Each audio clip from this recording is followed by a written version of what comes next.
Are you short on money? Are you living paycheck to paycheck? Are you behind in your bills?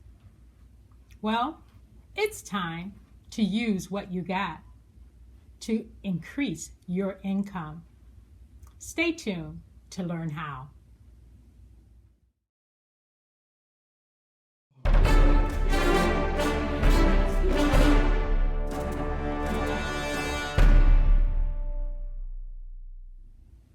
Hi, I'm Kimberly Ivory Graves, your help, Holistic Elite Legacy Planner, aka Help Me Kimberly. I'm also the author of Leaving Peace in Order, which is a step-by-step guide to getting your affairs in order. If you're interested in getting a copy of my book, please go to my website, helpmekimberly.com. And also with my book, I have an accompanying workbook. This is the mini size or the regular size, or you can order the worksheets on a flash drive. So when placing your order, make sure you select accordingly. This is the Living Peace and Order show, where we share tips to a life of love and peace through Jesus Christ and steps to getting your affairs in order. Before I get started, let me give you your assignment. Your assignment is to hit that like button, and also, why don't you tag someone or hit the share button and let someone know that you are watching the Living Peace and Order show now. And if you're on my YouTube channel, make sure, if you haven't, subscribe and hit that notification button so you don't miss any of the shows. I thank you in advance for completing your assignment.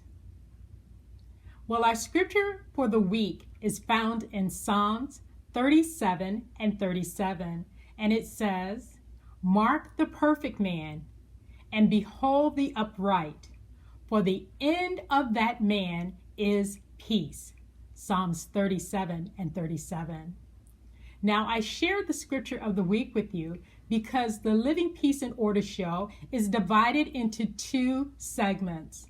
The first segment is aired every Saturday on Clubhouse at 10 a.m. Central Standard Time, and that's the Peace segment. And that's where we share a different scripture on peace each week. So for 52 weeks, we'll be sharing and discussing a particular scripture on peace.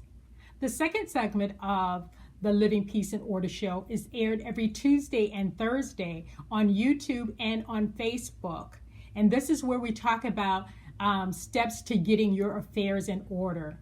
So if you would make sure that you follow me on those platforms, YouTube, Facebook, and Clubhouse, so that you won't miss the Living Peace and Order show. Thank you very much. Well, tonight we are going to talk about use what you got. And I asked the questions in the beginning as it relates to whether you are short on money, living paycheck to paycheck, are you behind in your bills? And so we're going to talk about how you can use what you have to increase your income.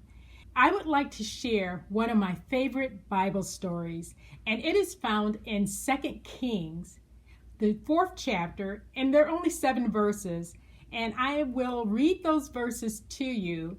And once you hear the story, you'll understand why I shared it and why it's my favorite story and one of my favorite stories in the Bible. And it's really basically about the widow and her jar of olive oil. So I'm going to read the verses, and it says, "The wife of a man from the company of the prophets cried out to Elisha, 'Your servant, my husband, is dead, and you know that he revered the Lord, but now his creditor is coming to take my 2 boys as his slaves.' Elisha replied to her, 'How can I help you? Tell me, what do you have in your house?' She replied, 'Your servant has nothing there at all, except a small jar of oil.' Elisha said, Go around and ask all your neighbors for empty jars. Don't ask for just a few. Then go inside, shut the door behind you and your sons, and pour the oil into all the jars. And as each is filled, put the jars aside. So she left the man of God, and she shut the door behind her and her sons. They brought the jars to her, and she kept pouring and pouring and pouring and pouring. Of course, I'm improvising. When all the jars were full, she said to her sons, "Bring me another jar." But her son replied, "There are no more jars left." Then the oil stopped flowing. She went and told the man of God, and he said, "Go, sell the oil and pay your debts. You and your sons can live on what's left." Like I said, this is my favorite story. And as I read this story, there were 7 things that kind of stood out that I want to kind of break down as it relates to the story. I'll call them 7 takeaways. And the first thing that I want to point out is that the woman, this widow woman, and her son were in financial trouble. Her husband had passed, and apparently he owed someone quite a bit of money that she didn't have to pay it off. And so this creditor was coming to take her 2 sons and make them slaves and make them work for him to pay off the debt that the husband left. And when I think about, all that's gone on in the past 2 years, especially during this whole pandemic and everything, I can imagine that some people are really faced with, some financial trouble. Think about your situation. You may have lost a job, or you may have lost an income because of a loved one passing away.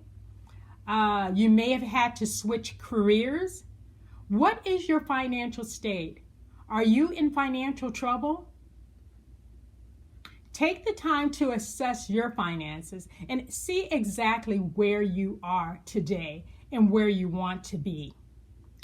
The second takeaway is the widow woman sought help from the prophet Elijah. So that means she went to him, she explained her situation, and she was literally crying out for help because she was in financial trouble. Her sons were about to be taken away and made slaves for the debt that her husband left. Now think about when you are in financial trouble, or you can't make ends meet, or you have a debt that is due and you don't know where the money's coming from, or you're living paycheck to paycheck and it just seems like you're just on this cycle, never-ending cycle of not getting off, kind of like that hamster wheel, just going in circles and just not having enough. Maybe you need to just humble yourself and seek help. Seek professional help. Seek a budget coach or financial advisor, someone that can sit down with you and assess, your income and your outgo, and maybe help you get on a budget or a spending plan to help you find out, help you kind of get ahead in your finances. Now, when I say seek help, I don't mean that you're going to go find someone to pay that bill, because as you can see, when the widow woman went to the prophet Elijah, he didn't bail her out. He didn't reach in his pocket and say, "Here's the money, go pay your debt." No, he wanted to make sure that she could live, if another bill came up, she would be able to pay it. He wanted to make sure that she had enough money. And so oftentimes we enable people. Sometimes people come to borrow money from us, and we constantly give, and we're not showing them how to maybe learn how to manage their money wisely so that they're not coming every other month asking for money. And we definitely don't want to be that individual where people are ducking and dodging us, saying, oh gosh, here they come. And then they have to lie and say they don't have it because they don't want to give it to you. We need to seek wise counsel. And this is what the widow woman did. She sought wise counsel, and the man of God gave her some wise counsel. Also, I would like to interject that the payday loans and the title loans are not the type of help that I'm talking about. At all costs, please avoid those places like the plague, because it just gets you deeper and deeper in debt and takes your money. The third takeaway that I got from the widow woman is that she minimized what she had. And I say that because when the man of God asked her, what did she have in her house? She basically said, I don't have anything but a jar of oil. And she minimized that jar of oil. And oftentimes God has given us something, a talent, a gift, an idea. Are we minimizing that? Are we making small of it?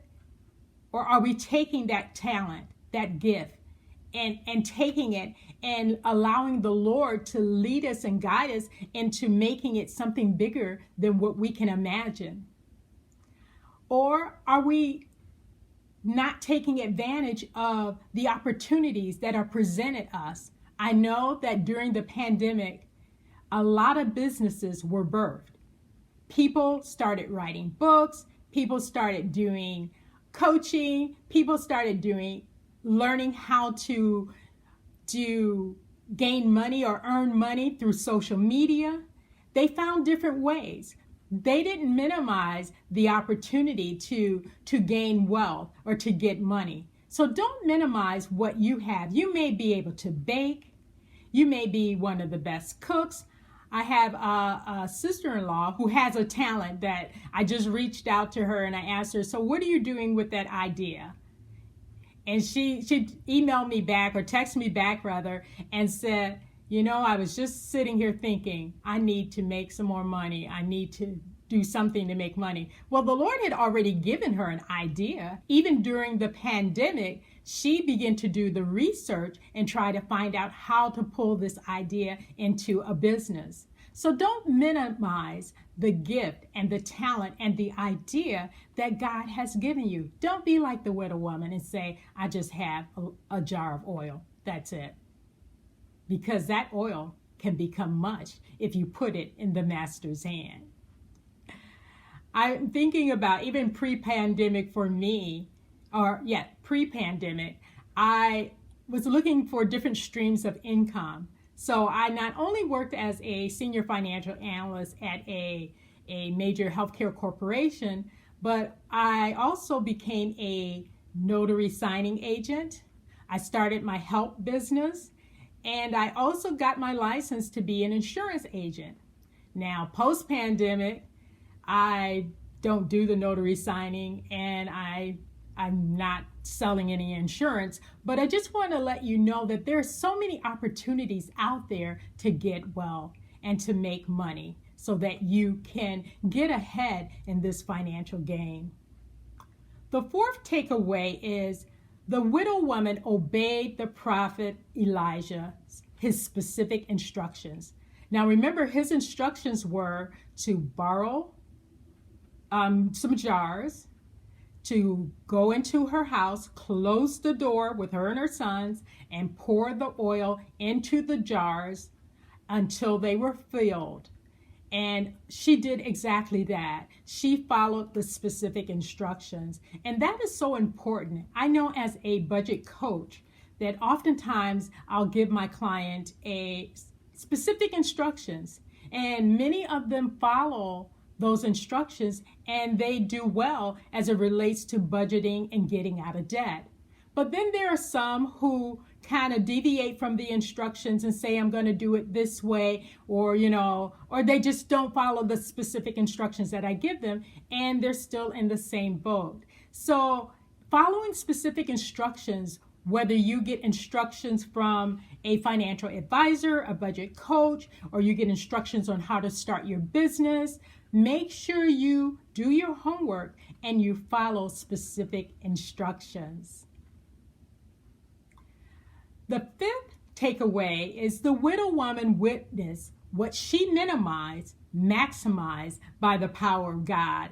And I love this part because here remember she said, all I have is this jar of oil. But as I stated, little becomes much when you place it in the master's hand. And that's an old song that we sung years ago. But what happened in this story is that the Lord, a miracle actually happened. He took that jar of oil, and as she began to pour, it just continued to flow from jar to jar to jar to jar. And I love that. I love that about the Lord, is that he can take whatever our talent is, whatever our idea is, and he can just breathe on it and make it bigger than what we can imagine. And I mean, when she did that, or when she obeyed and she followed the instructions, she was able to fill all of the jars that her sons had collected, even to the point that she asked for more jars. And they basically responded, we don't have any more jars. So then the oil stopped flowing. What is it that you have? The Lord wants to breathe on that particular thing that you have, that idea, that gift, that talent. He wants to open doors for you. He wants to bring you before princes and kings, and bring you before individuals that you would never think that you would have that opportunity to get in front of. All he wants you to do is give that gift to him. Give that idea to him. He's given it to you. Now give it back to him and ask him to lead you. Ask him to guide you. Ask him to direct you. Ask him to send the right person to give you guidance, to give you instructions, to cultivate, help coach you, or to cultivate you into doing what God has given you to do. The sixth takeaway is that the widow woman paid her debt, or actually paid her debt, paid the debt that her husband left her, I should say. And when you begin to get extra money, when you begin to see the Lord breathe on your talents and open up opportunities, and you begin to get money and you begin to get wealth, don't waste that money. Pay your debts. I was coaching someone and I instructed them to make a list of all of their debts, because sometimes we don't even pay attention to what we have. We know we have this bill, we know that we have this, and we're paying our monthly bills. But what about the debts? What about the credit card debts? What about the student loans? What about the other type of personal loans that you have? Take those debts and list them from smallest to largest and begin to pay those off.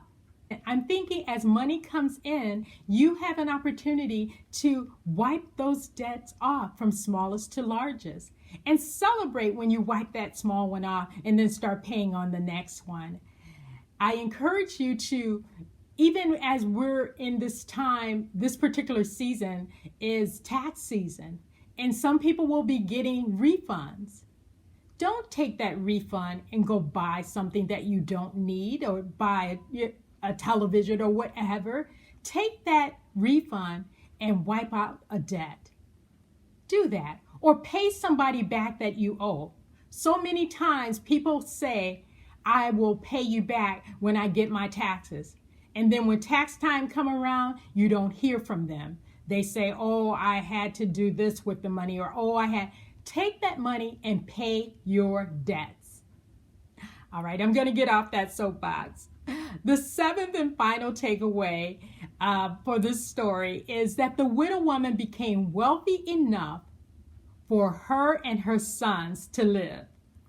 So that's the awesome thing. The miracle was, not only did the Lord bless her, what happened was when she came back and told the prophet that all the jars were full, he told her, go and sell those jars, take the money, pay off her debts, and live off the rest, her and her sons.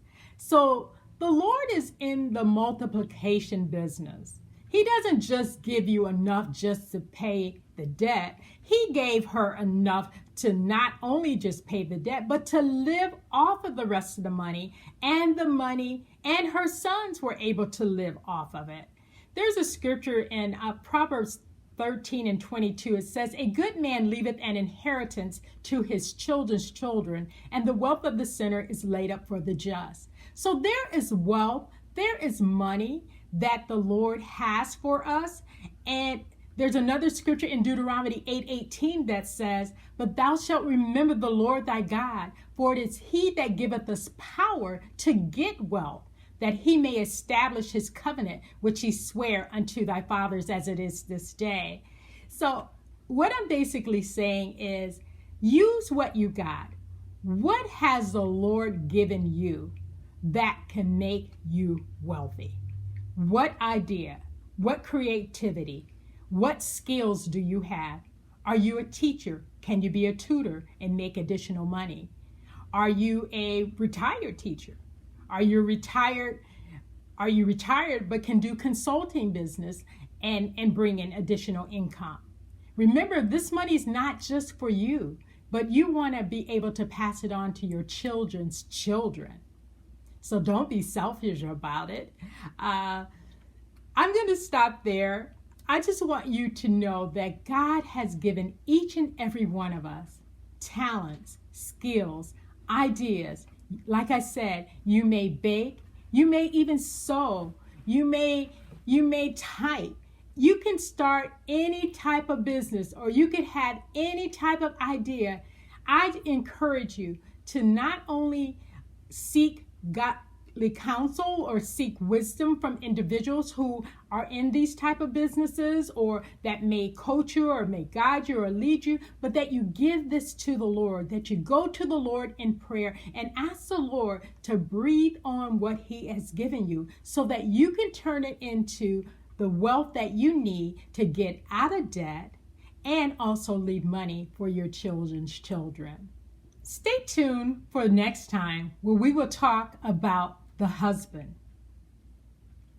This is Kimberly Ivory Graves. Thank you for joining the Living Peace and Order show. God bless you, and I love you with the love of Jesus. Have a great day.